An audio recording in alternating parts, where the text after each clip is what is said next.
दयालबाग में अवैध जमीन को लेकर सत्संगी और जिला प्रशासन का विवाद अभी शांत भी नहीं हो पाया था कि अब थाना जगदीशपुरा क्षेत्र में एक और जमीनी विवाद ने तूल पकड़ लिया है, जिसको लेकर एक पक्ष ने पुलिस लाइन स्थित अतिरिक्त पुलिस आयुक्त के कार्यालय पर जोरदार प्रदर्शन किया।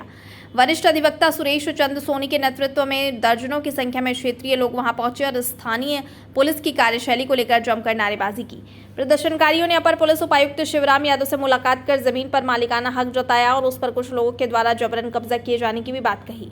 मामला इस तरह भी हाई प्रोफाइल माना जा रहा है क्योंकि प्रदेश सरकार में कैबिनेट मंत्री के भतीजे सुनील गोली और उसके साथियों पर अवैध कब्जा करने का आरोप है। पुलिस अधिकारियों से बातचीत के दौरान में शिकायतकर्ता रमेश सोनी ने बताया कि विवादित जमीन का सौदा साल 2017 में किया गया था, जो कि थाना जगदीशपुरा के भीमनगर स्थित 46/1116/1A संख्या के रूप में आबादी क्षेत्र में अंकित है, जिसकी अब रजिस्ट्री भी करा ली गई है। पुलिस के सामने उन्होंने जमीन पर काबिज होने का दावा भी किया। रमेश चंद्र सोनी ने बताया कि 23 सितंबर 2023 की शाम सुनील गोली और उनके तमाम साथी उक्त जमीन पर आए और बलपूर्वक कब्जा करने की कोशिश की, जिसकी सीसीटीवी फुटेज भी पुलिस को दी गई है। अपर पुलिस आयुक्त शिवराम यादव से शिकायत करते हुए उन्होंने कहा कि इसके बावजूद भी स्थानीय पुलिस ने कोई मदद नहीं की। अपर पुलिस उपायुक्त शिवराम यादव ने सभी की बात को ध्यान से सुना और घटना का संज्ञान लेते हुए मामले की जांच कर न्याय संगत कार्रवाई का भरोसा दिलाया है। उत्तर प्रदेश सरकार की कैबिनेट मिनिस्टर माननीय बेबी रानी मौर्य जी के भतीजे सुनील गोली और उसका मित्र धर्मेंद्र सागर पूरे शहर में गरीब जाटवों की, गरीब दलितों की भूमियों पर कब्जा कर रहे हैं, मंदिरों पर कब्जा कर रहे हैं। और ये लोग ये कहते हैं कि कब्जा करने से पहले थानेदार को बदलवा देते हैं, फिर थानेदार जो है संबंधित जो मालिक होता है उसे गिरफ्तार करवाते हैं और गिरफ्तार करवा के थाने में उसकी पिटाई करवाते हैं और पिटाई करवा के दूसरे दिन उससे बैनामा कराते हैं और कब्जा कराते हैं।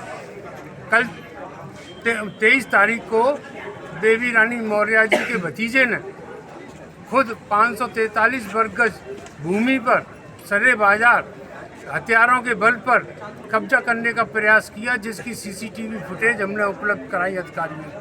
किस थाने की घटना है? थाना जगदीशपुरा की घटना है और एसीपी मौके पे गई थी, उन्होंने दीक्षा सिंह जी गई थी, उन्होंने मौका माना किया था, लोगों से पूछताछ की थी, उन्होंने एफआईआर दर्ज कराने के लिए कहा था, लेकिन आज तक एफआईआर दर्ज नहीं हुई है।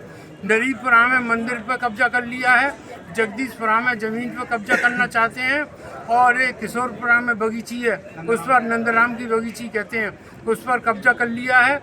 ये कब्जा करने का काम माननीय मंत्री जी की सह पे हो रहा है और माननीय मुख्यमंत्री जी कहते हैं कि पुलिस कब्जा नहीं कराएगी किसी की ज़मीन पर, न्यायालय का आदेश का इंतजार करेगी, लेकिन पुलिस नहीं मान रही है और पुलिस जो है ऐसे भूमाफियाओं को संरक्षण दे रही है और गरीबों का उत्पीड़न हो रहा है।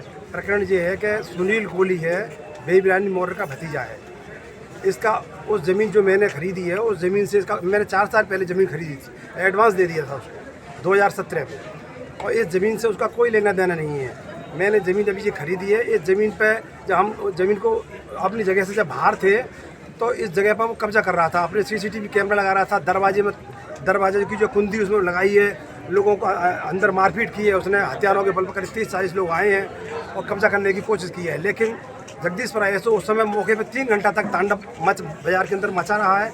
ऐसो जगदीशपुरा मौके पर नहीं आए हैं। जब हम लोग शाम को आए हैं मौके पर, हमें मालूम पड़ी कि हमारी जगह पर कब्जा किया जा रहा है, तो हमने उन सीसीटीवी कैमरा को हटवाया है, दरवाजे को खुलवाया है और देखा है तो पुलिस आ गई है। पुलिस ने ऐसो जगदीशपुरा के द्वारा बाजार में लाठीचार्ज किया गया है, हमें को प्रताड़ित किया गया है, उनका सहयोग किया गया है। ऐसो जगदीशपुरा की वो कहता है सुनील गोली कि मैं ही इस ऐसो जगदीशपुरा को लेकर आया हूँ, इंस्पेक्टर का थाना है ये, मगर मैं तुमको लेकर आया हूँ, तुम मेरे जैसे कहोगे वैसे काम करिए। हमारी ज़मीन पर कब्जा करने के उद्देश्य से ही इसको इस जगदीशपुरा में लाया गया है और जान से मारने की धमकी दी थी। हमने कहा कि ऐसो जगदीशपुरा ये सुनील गोली जान से मारने की धमकी दे रहा है। हमने एसीपी साहब को मैसेज भी किया था, लेकिन एसीपी साहब ने कोई गौर नहीं किया। वो हमारी हत्या कर सकता है, किसी भी समय हत्या कर